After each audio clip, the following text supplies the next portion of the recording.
Com a palavra, o nobre deputado Heráclito Fortes. Senhor presidente, senhoras e senhores deputados, é uma honra e um prazer voltar a este grande expediente depois de mais de 12 anos. Nesse período, fiquei 8 anos do lado de lá, no tapete verde, e 4 anos fora do parlamento. Mas não se tratou de um período sabático, embora eu tenha me dedicado, sobretudo, à minha família, em especial à minha mulher Mariana e aos netos Antônio e João. Impossível ficar alheio ao que aconteceu no Brasil nos últimos anos. E devo dizer que, infelizmente, o cenário não foi positivo. Dizem que a história só se repete como farsa. E foi mais ou menos o que assisti nesses 4 anos. E diga-se, não foi por falta de aviso. Por isso, não dá para acreditar quando a presidente Dilma se diz aberta ao diálogo, pois inúmeros os alertas que arrogantemente, por incompetência, erro de condução ou de irregularidades propositais, foram solenemente ignorados. Vamos a alguns exemplos. Começarei pelo Fundo de Pensão dos Correios, o Postales, que tive a honra de dirigir nos anos 90. Não nos esquecemos que a gênese do mensalão estava nos Correios, mas no que hoje, perto do Petrolão, parece piada. Pois na semana passada, ficamos sabendo que o Postales está com rombo de mais de 6 bilhões, que terá que ser pago pelos funcionários. Imaginem só, depois de contribuir por anos a fio, agora os servidores ficam sabendo que vão ter que abrir mão de parte do salário para cobrir o buraco. Não é possível que a conta, mais uma vez, seja paga pelos trabalhadores da estatal, que já foi um símbolo de eficiência no passado. O Congresso necessariamente vai ter que se debruçar sobre este escândalo e também sobre os demais fundos de previdência de outras estatais que sofrem do mesmo tipo de ingerência política. Durante os trabalhos da CPI das ONGs, cuja criação foi proposta minha no Senado, nós chegamos a esbarrar em diversas evidências de que os fundos de pensão das estatais estavam sendo usados politicamente pelo PT e alguns aliados. As investigações, no entanto, não foram adiante, barradas sobretudo pelo relator da CPI, o senador Inácio Arruda, do PCdoB do Ceará, fiel aliado petista. Este é um dos casos que ilustra bem o que disse na abertura deste pronunciamento. Naquela ocasião, alertávamos sobre as irregularidades que estavam sendo cometidas, mas não fomos ouvidos. Já naquela época, chamávamos a atenção para o desvio de recursos da Petrobras que estavam sendo canalizados para ONGs na Bahia com, claro, o intuito eleitoral. Tentamos ir a fundo nas investigações sobre os fundos de pensão da Petrobras, do Petro, da Caixa Econômica, o FUNCEF, o próprio Postales do Correio, a Previ do Banco do Brasil. Esta conta ainda vai chegar. Se o rombo do Postales é desta ordem, o que não estará por vir no maior fundo de pensão da América Latina, que é o do Banco do Brasil? Não vou me espantar se tivermos notícia de mais rombos nesta área, pois o modus operandi do Partido dos Trabalhadores é o mesmo. Infelizmente, as investigações foram sabotadas, mas se o governo petista quisesse, poderia ter levado em conta os indícios, os alertas que foram feitos e evitado tanta sangria dos cofres públicos. Da mesma maneira, não foram poucos os que entre nós da oposição cansaram de mostrar que os rumos políticos e da condução da economia iam nos levar ao cenário de hoje. Mas nunca fomos ouvidos. Ao contrário, tentaram nos calar, inclusive evitando a reeleição de alguns, como eu, que eram considerados inimigos do ex-presidente Lula. Chame a atenção de um fato. Todos aqueles senadores de 2010 eleitos naquele rolo compressor, ou já estão envolvidos no Petrolão ou estão prestes a envolvimento. Mas quem tem o PT e seus aliados não precisa de inimigos. É só ver, desde o início do ano, o que eles têm aprontado para a presidente Dilma. Como no passado, a oposição não teve ainda chance de criar uma única crise para a presidente. Eles tomam conta. E o PT não consegue aprender com seus erros, vivendo uma crise energética sem precedentes e com dificuldade de caixa, resolve agora gastar 60 milhões para reformar uma usina térmica. Para quê? Para doar ao governo amigo de Evo Morales, que, aliás, já deu um grande prejuízo para a Petrobras. Dá para entender uma coisa dessas? Enquanto o dinheiro jorra sem dificuldade para o país vizinho, que consegue até ter crescimento do PIB maior que o nosso, não sobra para investimentos internos. E aqui destaca o Piauí, que há anos aguarda a construção de um gasoduto e de algumas hidrelétricas e nada. Com relação ao gasoduto, quando estava no Senado, aprovamos recursos para esta obra. Recursos esses que foram vetados pela então ministra de Minas e Energia, Dilma Rousseff. Além de vários esqueletos que ainda estão no armário. E nós ainda teremos que ir a fundo na atuação do BNDES e seus empréstimos sigilosos. A cada dia surge um novo problema. Só com a Petrobras, segundo o balanço divulgado hoje, o banco perdeu 2,6 bilhões, que provavelmente não terá como recuperar. Assim, o novo velho governo da presidente Dilma vai fazer 100 dias na próxima semana sem ter nada de positivo a apresentar ou comemorar. Aliás, está imerso em desconfianças, maus resultados, incompetência administrativa, paralisia, já que teve 3 trocas de ministros e há outros no caminho. Como esperar que esse governo possa dar certo? Não há perigo que isso aconteça. E isso fica ainda mais claro quando vemos a nomeação do tesoureiro da campanha presidencial para a sensível área de comunicação do governo. É, no mínimo, sintomático que a presidente age assim num setor que está sendo criticado até internamente, mas sobre o qual o PT sempre manteve o maior interesse. Não me vem à memória, porém, a última vez que este cargo tenha sido ocupado por gente alheia à área da comunicação, como jornalistas ou publicitários. Senhor presidente, senhoras e senhores deputados, gostaria de deixar claro de que não torço para o quanto pior, melhor. Quero que dê certo, porque quem mais sofre nessas crises é justamente a parte mais pobre da população. Temos investimentos suspensos, concursos adiados, projetos que não vão receber recursos e o desemprego vai bater à porta de muita gente.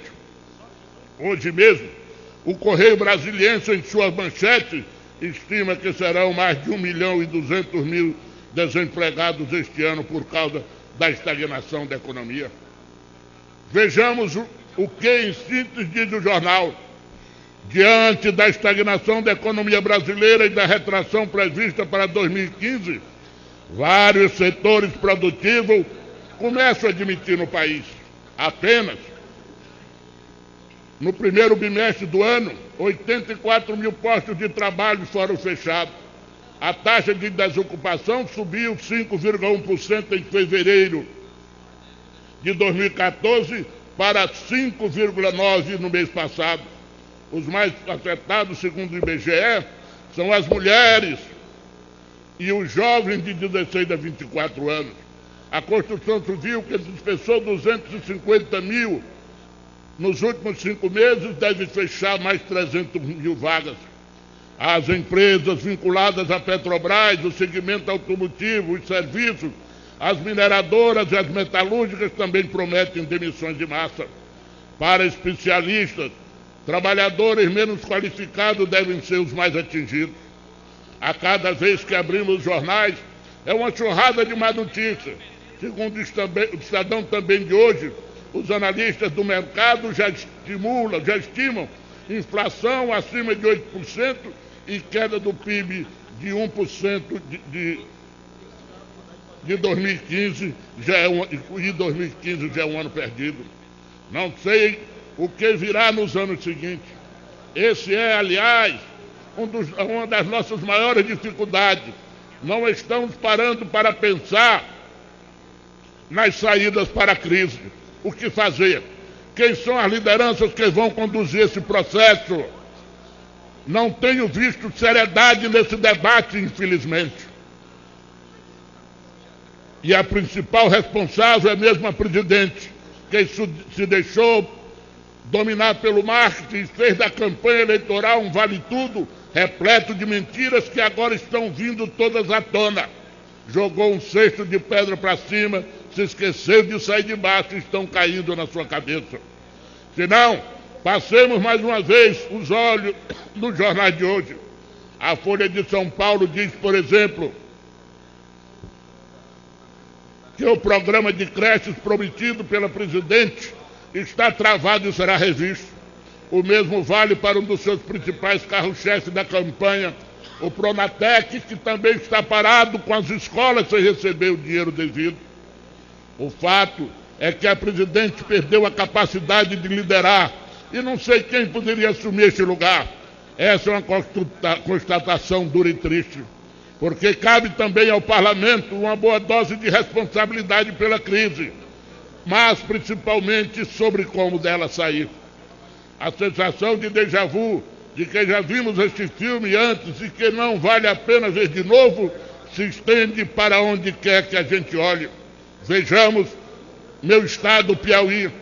Respeito à decisão dos eleitores que resolveram conduzir o petista Wellington Dias pela terceira vez ao comando do executivo local. Mas é inacreditável a falta de propostas dele para o Estado. A primeira coisa que fez ao assumir o governo é propor uma reforma administrativa, a mesma que propôs das outras vezes, o que mostra que as que ele fez não deram certo. Depois, como não tem recursos para administrar, propõe a formação de parcerias público-privadas e, em alguns casos, a privatização pura e simples. Que ótimo que se renderam às evidências e encamparam propostas que antes eles diziam ser coisa do demônio. E, claro, no meio aparente, inclusive numa demonstração absurda de cinismo, o primo motorista que tinha sido flagrado levando dinheiro vivo de Brasília para o Piauí durante a sua campanha eleitoral. Enquanto isso, velhas promessas continuam no papel, entre elas o centro de convenções, as hidrelétricas, o porto de Luiz Correia e uma das obras mais importantes para o nosso estado e o Nordeste, talvez uma das mais recordistas em renovação de promessas e até de inaugurações, que é a ferrovia nordestina. Senhor presidente, meus colegas deputados, gostaria que esta minha reestreia tivesse um tom mais festivo. Gostaria que a economia tivesse bons números para exibir. Gostaria de comemorar obras que estivessem sendo feitas no meu estado, que gerasse emprego, renda e desenvolvimento. Infelizmente não é o que acontece, e eu não posso fazer como tantos fazem neste governo, como avestruz, enfiando a cabeça na areia para ver se escapa da tempestade que está se armando. Tomara que eu esteja errado. Terei um prazer maior ainda de voltar a esta tribuna a qualquer tempo para reconhecer o equívoco dessa minha avaliação, mas isso só o tempo dirá. Senhor presidente, senhoras e senhores, concedo a parte ao nobre deputado Rodrigo Martins. Eu agradeço a parte concedido pelo deputado Heráclito Fortes. E aqui falo também como deputado do estado do Piauí e deputado socialista que sou.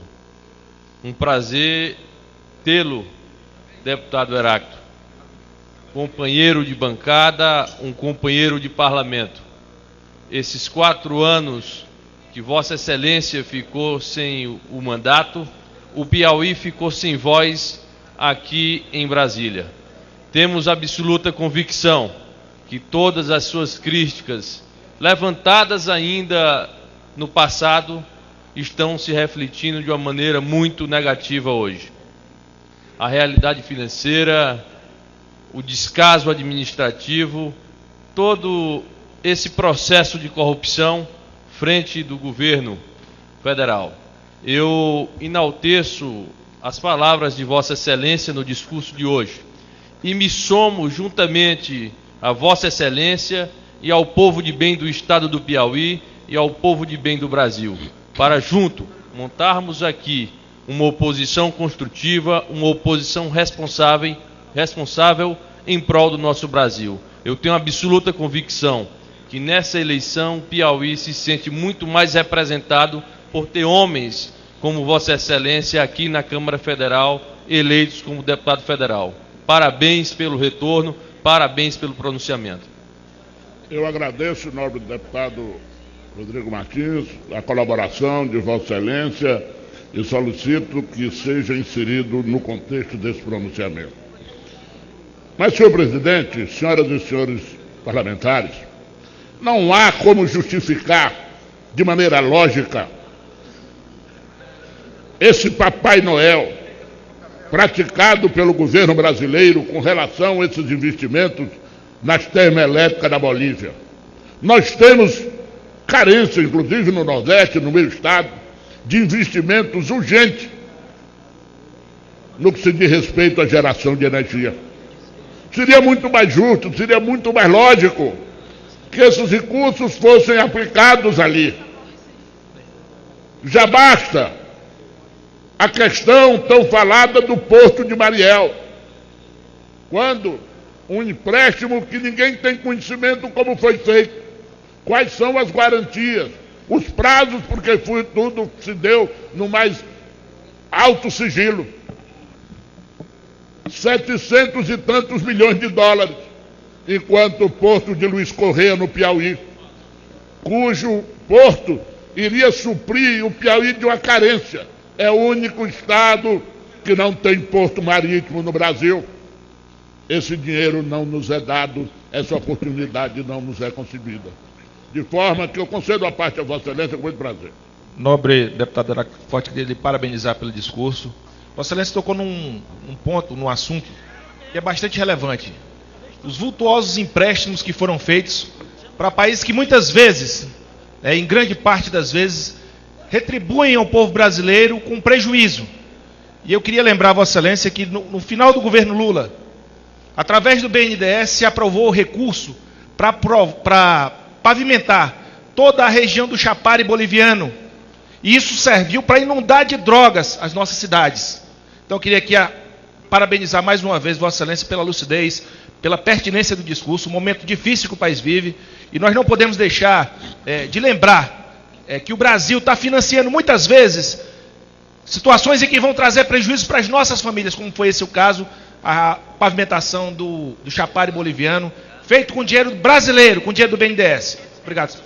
Agradeço a parte a Vossa Excelência e com muita alegria, emoção até concedo a parte ao deputado Arthur Vigílio.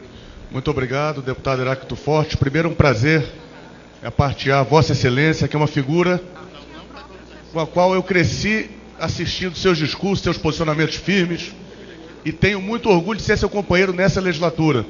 Vossa Excelência, como sempre, sobe à tribuna de forma eficaz, preparado, com seus argumentos em dia, debatendo assuntos importantes. E quando Vossa Excelência cita a questão dessa termoelétrica, eu inclusive já apresentei requerimento, estou apresentando requerimento, podemos fazer em conjunto, para que o ministro Eduardo Braga explique exatamente o que é isso.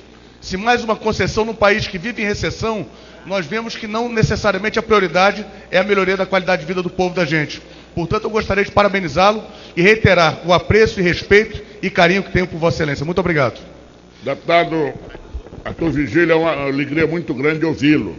Aprendi a ser amigo do seu avô, do seu pai, e herdo essa amizade que vem acompanhada da inteligência dos dois e, evidentemente, que é aperfeiçoada e atualizada.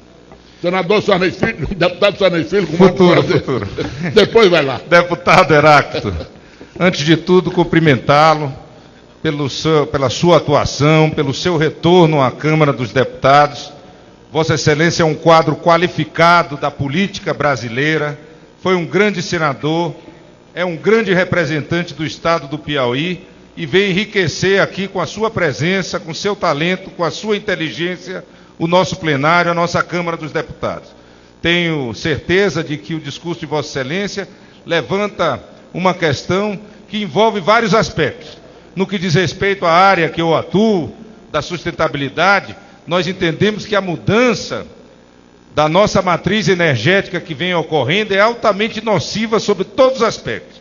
Além de aumentar o preço da energia, é emissora de gases do efeito estufa, ajuda a contribuir para o aquecimento global, ajuda a contribuir para a mudança do regime de chuvas e a consequência disso tudo é essa que nós vivemos hoje no Sudeste, é essa que está sendo acentuada no Nordeste. É a crise da falta d'água, a famosa crise hídrica, que vem associado também ao grande e grave desmatamento da Amazônia, da Mata Atlântica e da Caatinga. Portanto, Vossa Excelência tem a nossa solidariedade e os nossos cumprimentos. Agradeço a Vossa Excelência e fique certo que isso, seu pronunciamento, a sua parte habilitará meu pronunciamento. Deputado Átila Lira. Para mim, quero cumprimentar todos os colegas, senhora presidente, especialmente esse grande companheiro que é o Heráclito Fortes.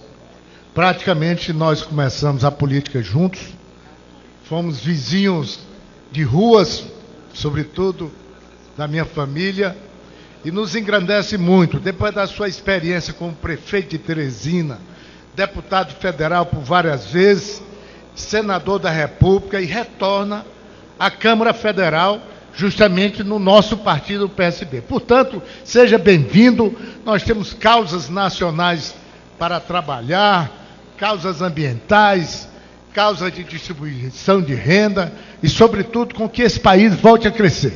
Seja bem-vindo, grande companheiro Heráclito Fortes. Deputado Stênio, do Brasil.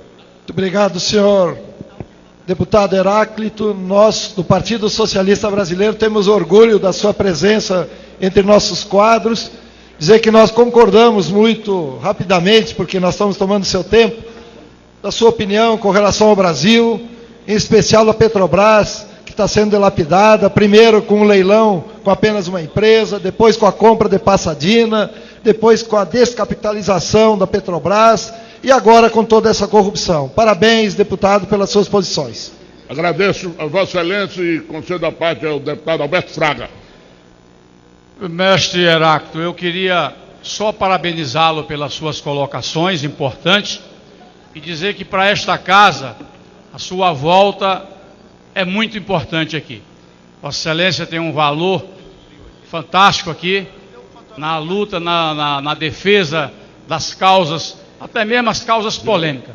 Vossa Excelência, com a sua serenidade, com o seu equilíbrio, aponta para a direção a se seguir. Não segue quem não quiser e quem está contra o povo. Por isso, parabéns mais uma vez e eu parabenizo Vossa Excelência pelo discurso. Agradeço, meu caro Fraga, sabe da minha admiração por Vossa Excelência, participamos da mesma sigla, já lutamos em campos iguais e é um prazer ouvi-lo. Deputado Átila Lira, se arrependeu ou quer dizer mais alguma coisa, pediu nova parte, com o maior prazer. Que é isso? Eu estava tirando as fotos melhores, porque a minha primeira gravata saiu por dentro. Eu não poderia deixar de registrar essa sua presença novamente nessa casa. Muito obrigado.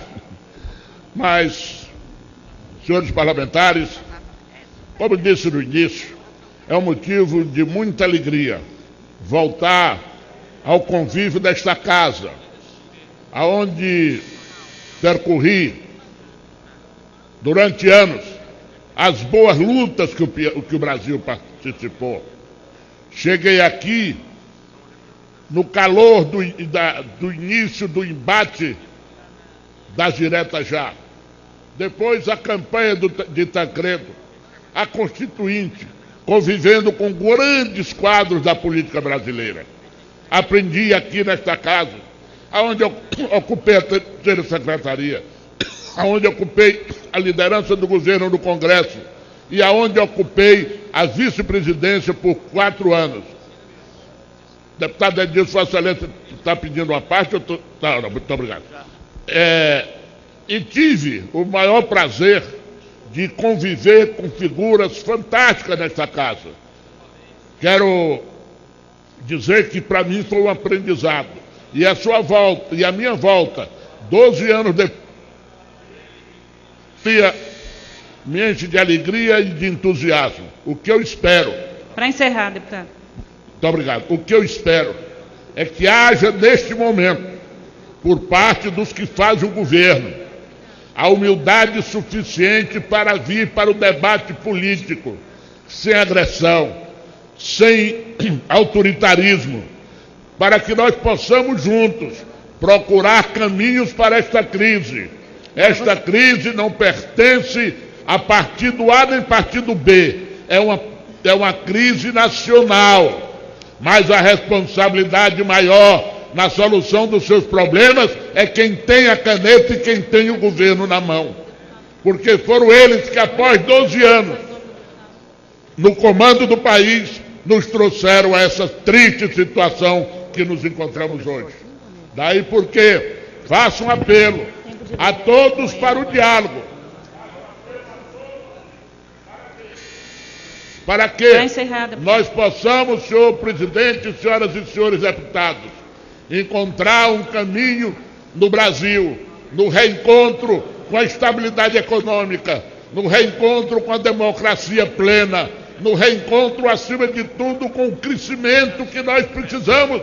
Não é possível que nós sejamos a lanterninha do crescimento da América do Sul, da América Latina.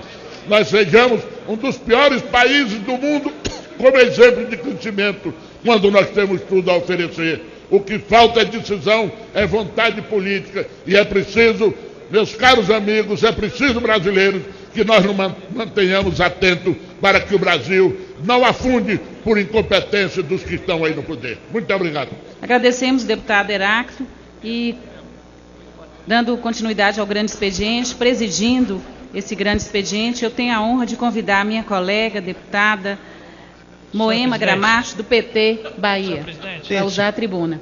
Presidente, me dê aqui uns segundos para não ser...